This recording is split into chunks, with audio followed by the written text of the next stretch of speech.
जय गुरु जी, संगत जी, गुरु जी की कृपा, गुरु जी के आशीर्वाद से आज का जो सत्संग मैं आपके साथ शेयर करने जा रही हूँ, गरिमा गर्ग आंटी का सत्संग है। बहुत प्यारा सत्संग है, ब्लेसिंगफुल सत्संग है। तो मेरी विनती है सभी गुरु परिवार से कि आप सत्संग को अंत तक सुनिए, ध्यान से सुनिए, पूरा सुनिए।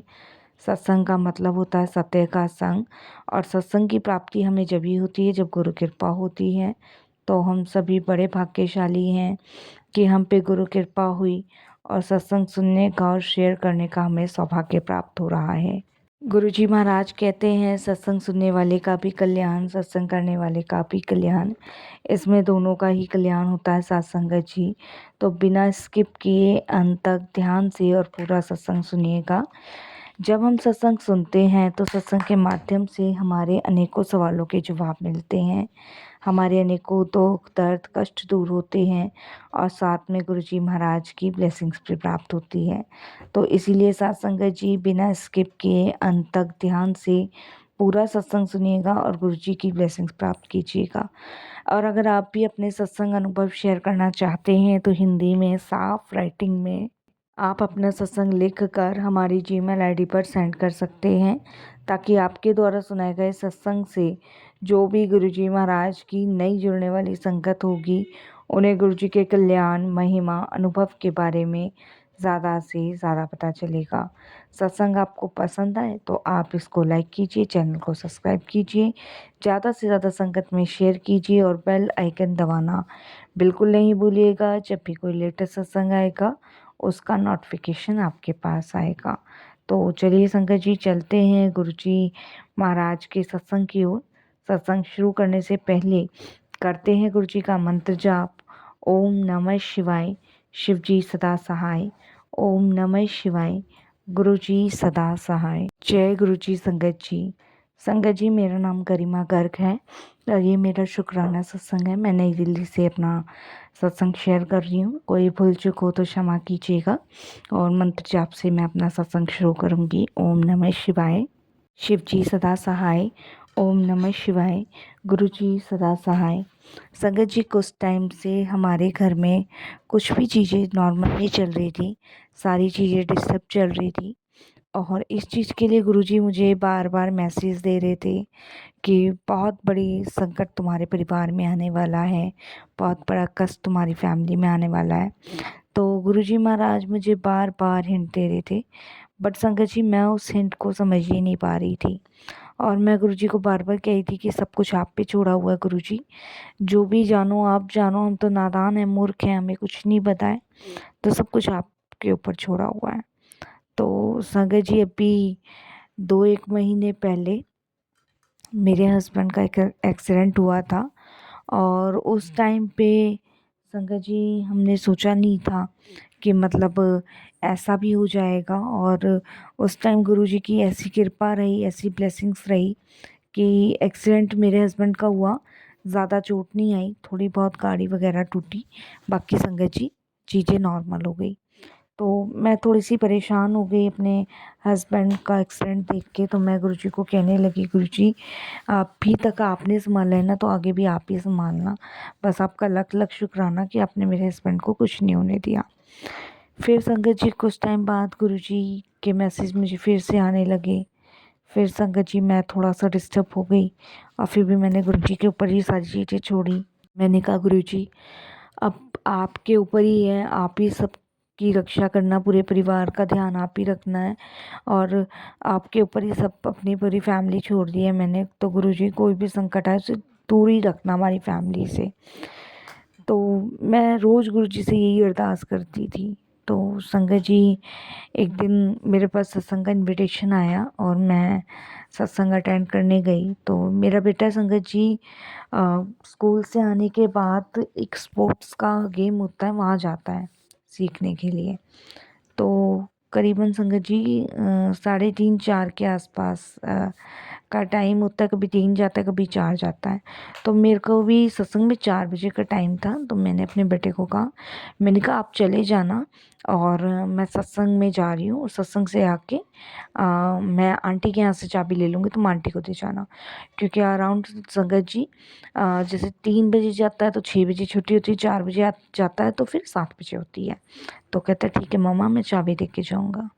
तो संगत जी मैं सत्संग में चली तो गई, बट मेरा मन बहुत घबरा रहा था, बहुत मतलब ऊपर नीचे दिल हो रहा था, और गुरुजी के बार बार मैसेज फ्लैश हो रहे थे मुझे।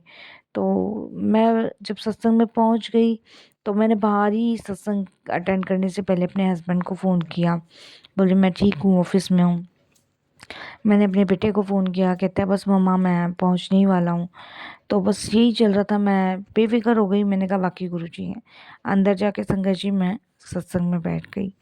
सत्संग में संगत जी मेरा बिल्कुल मन नहीं लग रहा था, मन ना उखड़ा उखड़ा सा हो रहा था, और ना मेरा शब्द में ध्यान लग रहा था, ना संगत जी मतलब पूरे सत्संग में मैं डिस्टर्ब ही रही, और मेरा मन ही नहीं लग रहा।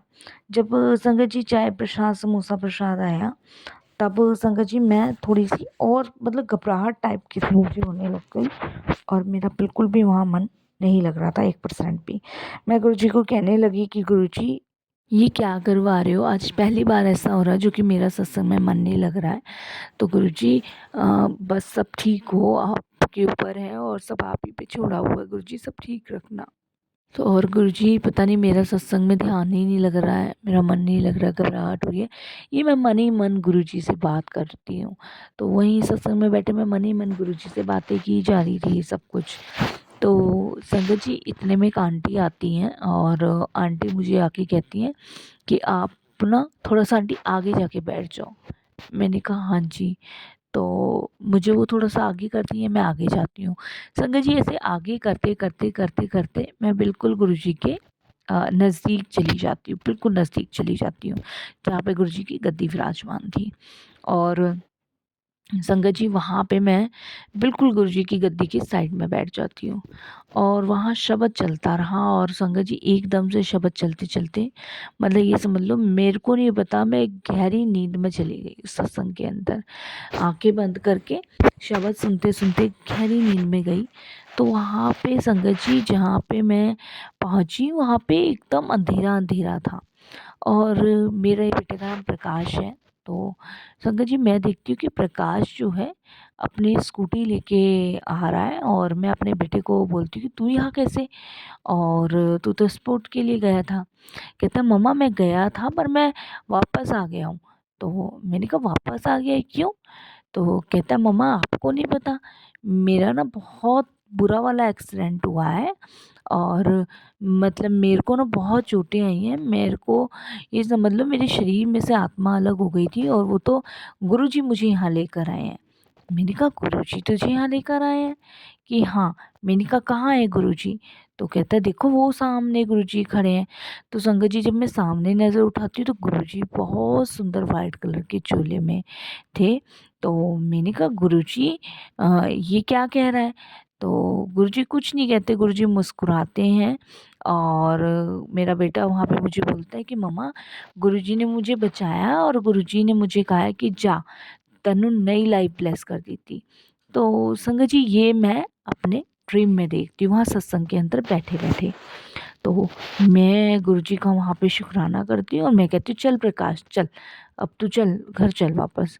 तो वो कहता नहीं मम्मा अभी नहीं जाऊँगा, अभी गुरुजी ने कहा है कि 2 मिनट के लिए अभी तुझे यहाँ और रहना है, क्योंकि तेरे ऊपर जो मृत्यु का खतरा था वो मैंने टाल दिया है, और तुझे अभी मैं अपने टाइम के अनुसार भेजूँगा। तो संगत जी मैं अपने बेटे के साथ वहाँ खड़ी होती हूँ, और गुरुजी अपने हाथों से एक बहुत तेज रोशनी प्रकाश फेंकते हैं, और वापस से मेरा बेटा मेरी आंखों के सामने से गायब हो जाता है, और बेटा आंखों के सामने से गायब हो जाता है, और संगत जी इतने में चौपाई साहिब जी चल जाती है और मेरी आँख खुल जाती है। मेरा मन और घबराता है, मैंने कहा ये क्या गुरुजी ने दिखाया। और मैं संगत जी पूरे सत्संग में यही सोचती, मैंने कहा गुरुजी ये क्या था, मैंने ये क्या देखा, मुझे कुछ समझ नहीं आ रहा गुरुजी, आखिर हुआ क्या है। ये मन ही मन क्वेश्चन कर रही हूँ, सत्संग भी नहीं छोड़ के जा सकती थी। मैंने संगत जी फटाफट से अपना लंगर किया, और माथा टेका, बाहर निकलते के साथ सबसे पहले मैंने अपने बेटे को कॉल किया। तो कॉल किया तो मैंने पूछा उससे, तो वो कहता है कि मम्मा मेरा ना एक्सीडेंट हो गया था बहुत ज़्यादा तेज़, और मेरी स्कूटी तो बहुत ज़्यादा टूट गई है, और एक ट्रक के साथ मेरा एक्सीडेंट हुआ था, और कुछ देर के लिए मैं बेहोश हुआ था, लेकिन अब ठीक हूँ, और मैं जो है घर आ गया हूँ, पापा आ गए हैं घर पे। और मैंने आपको फ़ोन इसलिए नहीं किया कि आप सत्संग में थे, सत्संग में अटेंड नहीं करते। फिर संगत जी मेरे हस्बैंड ने फ़ोन लिया मेरे बेटे से और मेरे को बोला कि ऐसे-ऐसे इसका हाईवे पे एक्सीडेंट हो गया था, मुझे कॉल आया था तो मैं आ गया था। मैंने ही मना किया था कि तुम्हारे पास फ़ोन ना करें ताकि तुम परेशान ना हो। तब संगत जी मैं एकदम से वापस से सत्संग के अंदर जाके गुरुजी के सामने बहुत रोती हूँ, वहीं पे मैं अपना सत्संग शेयर करती हूँ, और घर आके मैं अपने बेटे को और अपने हस्बैंड को ये बताती हूँ कि ऐसे-ऐसे आज गुरुजी ने मुझे दिखाया, यानी कि गुरुजी ने इसको एक नई लाइफ ब्लेस की है। आज कुछ भी हो सकता था मेरे बच्चे के साथ, ये तो गुरुजी की मेहर, गुरुजी की कृपा है जो आज मेरा बच्चा बिल्कुल ठीक है। तो शुक्राना करती हूँ मैं गुरुजी का, साथ संगत जी अनंतम शुक्राना करती हूँ कि गुरुजी ने नई लाइफ मेरे बच्चे को ब्लेस करी। तो कैसे गुरुजी कष्ट काटते हैं ड्रीम में आके संगत जी, हमें पता भी नहीं चलता कि गुरुजी कैसे आधे से ज़्यादा कष्ट तो हमारे यूं ही काट देते सपने में आके। तो शुक्राना गुरुजी, आपका बहुत बहुत शुक्राना कि आपने मेरे बच्चे को नई लाइफ ब्लेस करी। तो ऐसे ही गुरुजी सबके परिवार में सबके बच्चों को ब्लेस करना। सच में गुरुजी आप बहुत प्यारे हो, बहुत अच्छे हो, कहाँ से कहाँ की कड़ियाँ जोड़ते हो ये तो आप ही जानो, आपकी लीलाएं हैं, आप ही जानो। लेकिन मेरे बच्चे को एक नई लाइफ ब्लेस करने के लिए अनंतम शुक्राना आपका, कोटिदान शुक्राना। और यहीं मैं सत्संग को भी विराम देती हूँ। जय गुरुजी, शुक्राना गुरुजी।